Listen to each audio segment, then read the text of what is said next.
Hello and welcome back to another lesson with me, CS with Mr. G. We are currently in Unit 3, which is all about hardware, and so far we have looked at the CPU, including some of the architecture inside of the CPU, and some very technical explanations as to how the CPU works. Today follows on from that topic, where we will be looking at the term instruction set, and how this applies to a certain CPU, and how instruction sets determine how programs are written when it comes to the layer above hardware, which is to do with software. And whilst we are here, we'll look at the term embedded system, looking at what an embedded system is, the characteristics of an embedded system, and some common examples of where they are used. So first and foremost, here we have the definition of an instruction set. And as we can see, an instruction set is a list of all of the commands that can be processed by a CPU. Okay, the CPU has a list of instructions that it can use when it comes to following commands from us as humans. We write programs using high-level languages such as Python or Java. But what happens is that this code has to be converted into these low-level instructions, all of which we will look at when we come to Unit 4. So we're not going to go into too much detail just yet. Today I just want you to understand what an instruction set is and how the CPU uses an instruction set to execute instructions. So these two terms, ALU and CU, we should recognise from our previous lessons. And as we know, the ALU is the arithmetic logic unit, which is basically where all of the calculations take place within the CPU. And we've got the control unit, which is the component which is in charge. So the control unit, as I've said, we've discussed this in a lot of detail in the lessons previous to this. So if this is new, please go back and watch those, just so you're up to speed with what these components do. Now let's go back to the instruction set, and the ALU and the CU will need to do something specific when it comes to these list of instructions. And these instructions will differ when it comes to different CPUs, which we'll come to in a minute. Now, two terms that we also need to be aware of are opcode and operand. Again, we'll touch on these in Unit 4 when we look at low-level languages, but for now, let's just understand the basics. The opcode is the instruction what the CPU needs to do. And what we'll do in a second is go through some very basic examples of this, and we're going to pretend to program some robots. Okay, so the opcode is the instruction itself. The operand is the data which needs to be acted on. So any data that comes along with the instruction, we call the operand. And again, we'll go through some examples in a little while. So as you can see, if we were adding two numbers together, we've got 5 plus 7. The operand is the number that we're adding together, the numbers, and the operator, which is the plus, would fall under the category of opcode, which is the instruction that takes place. So 5 and 7 are the operands, and the opcode tells the computer what to do with it. And again, don't worry too much about why we are adding 5 and 7, which seems like a very simple operation, but at the end of the day, most instructions performed by the CPU are a really simple set of instructions, and like I keep saying, we will go over this in Unit 4. So with this in mind, why it's important that we need to know why CPUs have different instruction sets is because when we write and create our programs, they are specifically written for a certain type of CPU. A typical example here, which I find most easiest to understand, is if we look at programs written for a Windows computer versus an Apple computer, software cannot run on both devices. Now there are ways around this, but when it comes to the actual native programs, they have to be specific for a certain CPU. And this is because of the instruction set that the CPU has. So as a really basic example, ARM chips found in Apple devices will have a specific set of instructions that they use when it comes to programs. Intel will have their specific set of instructions. Again, AMD and any other CPUs that you can think of would have a specific set of instructions that will correspond to a certain opcode, which I've mentioned, and that opcode will do a certain instruction based on that CPU. So if we take these two robots as an example, the one on the left has a CPU made by Intel, and the one on the right has one made by AMD. As you can see, they've both got a list of instructions. They've only got 4 instructions which they can actually do. They can both walk, jump, pick something up, and draw a smiley. But as you can see, the code for each instruction, which is a binary number, differs for each robot. So basically, if we write a list of instructions like this, 001, 111, 001.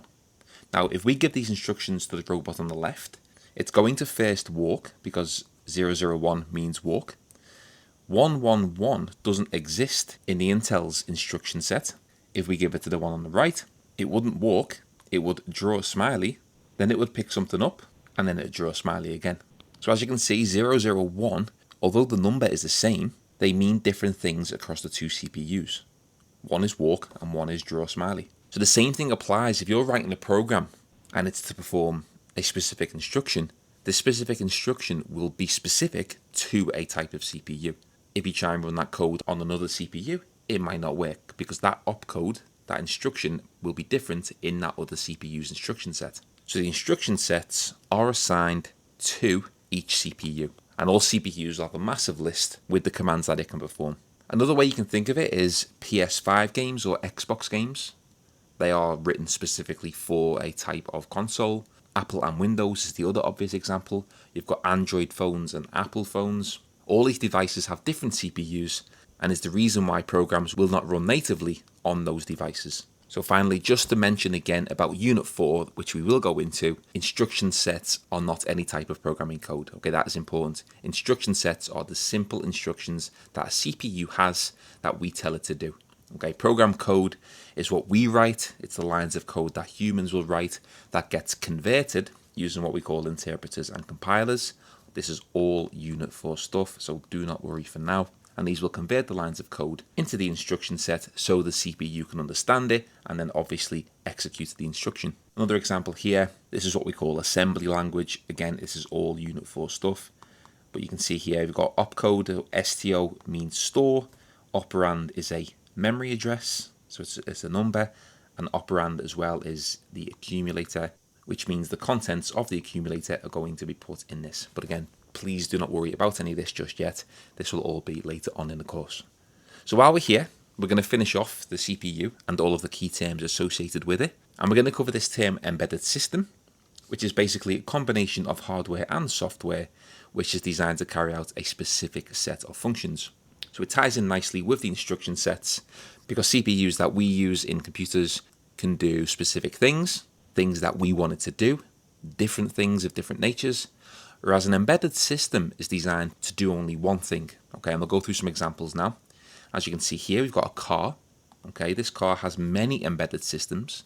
Cars have GPS systems, they've got music systems, they've got systems for the fuel, braking systems. All these different systems within a car basically have their own CPUs. Now the CPUs in each one of these systems only do one thing. Okay, I'm going to go into more detail shortly, but that's what an embedded system is. It's where the system only does one thing. Okay, the CPU is designed to do one thing and one thing only. In-home appliances, so a cooker, an oven, a microwave, they only do one thing.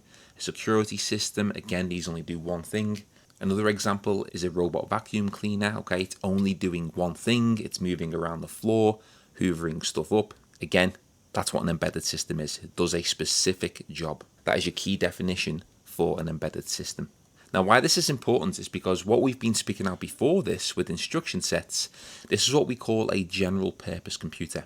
Okay, any laptop or desktop computer that we use in everyday life, or even a phone or iPad, these are what we call a general purpose computer. And the reason for that is because they can be used for many different things. Okay, we can watch videos, play games, write essays. There's so much we can do. Whereas an embedded system only does one thing. Now, why they are similar is because they both contain the same components. Okay, they both have RAM, ROM, and the CPU. They will also have software built in. A general purpose computer has software. An embedded system also has software. So they both contain the same things, but an embedded system only does one specific function. Okay, like I said, it could be a microwave that just simply turns on for a certain amount of time. You can change the heat settings. A washing machine washes clothes at certain temperatures, at certain speeds. They only do one job.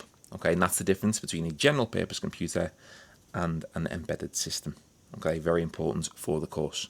And then finally, just to clear up the differences between what we have embedded systems and general purpose computers, is that in a general purpose system, we have what we call a microprocessor, in other words, a CPU. So everything we've spoken about up until now, the CPU is the processor inside of a PC, inside of a phone and tablet, even servers. Okay, the CPU, also known as a microprocessor. Okay, this is very important for the course, guys.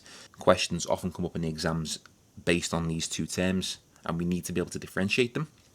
Whereas a microcontroller is very similar. However, it's a type of CPU that has RAM and ROM almost built in. Okay, it's one system, and it's all of those devices that I've just spoken about. Okay, the washing machines, the microwaves, all of the systems within a car. Okay, these are all embedded into one single chip. Okay, that's why it's called an embedded system. Okay, I've made that clear there. Again, they consist of a CPU, RAM, ROM, and software, and they only do one specific job. Okay, so I hope that makes sense for an embedded system. It's only a tiny part of the syllabus, but again, it's very important to know. And I've tied this in with the instruction sets that I've gone over today, just to kind of finish up on the CPU lessons, as this is one of the easier things to understand when it comes to the CPU. Okay, so I hope those two terms make sense. And just to finish off, give the video a pause and see if you can explain what these terms mean. We've got an embedded system, which is a single processor that performs one job and consists of a CPU, or in this case, a microcontroller. This is important. RAM, ROM, and software. Okay, so that's your definition of an embedded system. A microprocessor is a CPU in a general purpose computer, so laptop, desktop, or any other device similar to those. An instruction set, a nice simple definition we can write for an instruction set, is a list of commands that can be processed by a CPU. Okay, that's how we can define an instruction set in a sentence. It's a list of commands that can be processed by a specific type of CPU. Opcode and operands, again, will be discussed more in Unit 4, but the opcode is the code for the instruction. So for example, 001 might mean add, 010 might equal store a number, but again, we'll go into this in more detail in Unit 4. The operand is the value that's being worked on, and again, if we are adding two numbers, 001 would be the opcode, and then the operands would be the two numbers that are being added together. The example we had was 5 plus 7. Operands here and here. So I hope this is easy to understand. This finalises the CPU topic within Unit 3. Next, we go on to a nice easy topic, which is input and output devices, and is much easier to understand than the CPU. Okay, we've conquered the hardest part of Unit 3. So from here, it's going to be nice and easy for the remainder of Unit 3. So hope you've enjoyed, and I will see you again in the next lesson.